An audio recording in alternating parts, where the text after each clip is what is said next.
Hello and welcome to Medical Dialogues. I'm Dr. Bhumika. Let's look at today's top headline.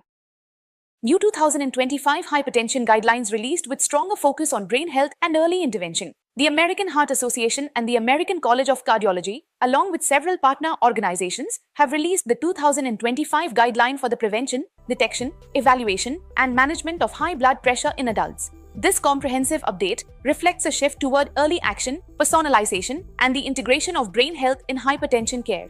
Unlike previous guidelines that primarily focused on cardiovascular outcomes, the new recommendations place individuals at the center, emphasizing a blend of lifestyle, science, and accessible tools.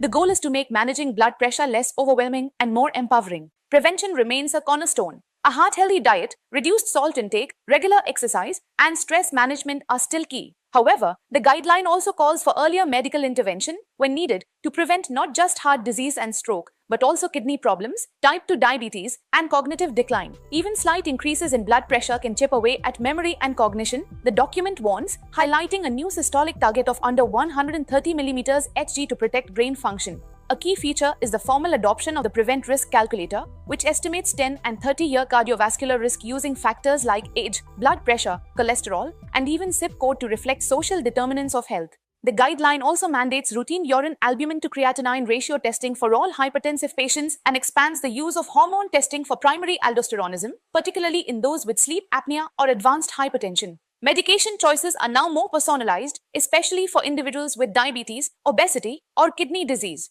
Combination pills and GLP-1 receptor agonists are among the updated recommendations. For pregnant individuals, the document stresses tighter control, low-dose aspirin in select cases, and continued postpartum monitoring. From home BP monitoring to dietary changes such as the DASH plan and salt reduction, the new guidelines offer real, actionable strategies. They reflect a clear message: managing blood pressure effectively means taking care of both the heart and the brain.